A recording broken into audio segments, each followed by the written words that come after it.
Hi friends, mutual fund சீரீஸில் அடுத்ததாக Motilal Oswal mid cap fund. இதில் 1 இயர் ரிட்டர்ன் 60% இருக்குது, 3 இயர்ஸ் ரிட்டர்ன் 33%, 5 இயர்ஸ் ரிட்டர்ன் வந்து 33%ல இருக்காங்க. இதோட மினிமம் எஸ்ஐபி அமௌண்ட் 500. இதோட ஹோல்டிங்ஸ் பார்த்திங்கன்னா Coforge, Kalyan Jewellers, Polycab, Persistent, Jio Financial, Bajaj Auto, Tube Investment, Mahindra and Mahindra, Voltas, Zomato, இது மாதிரி டிஃப்ரெண்ட் செக்டார்ஸில் இருக்காங்க.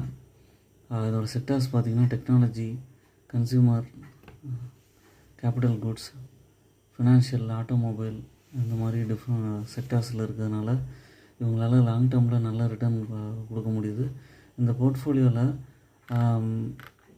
எப்போவுமே வந்து எஸ்ஐபியில் ஸ்டார்ட் பண்ணும்போது மினிமம் அமௌண்ட் 500ல் ஸ்டார்ட் பண்ணாலும் ஃபண்டோட பர்ஃபார்மன்ஸ் பார்த்து 1 இயர் கழிச்சு இன்க்ரீஸ் பண்ணிங்கன்னா தான் லாங் டேர்மில் நல்ல ரிட்டர்ன் கிடைக்கும். ஓன் அனாலிசிஸ் பண்ணிட்டு கன்சிடர் பண்ணுங்கள். என்னோட சேனல்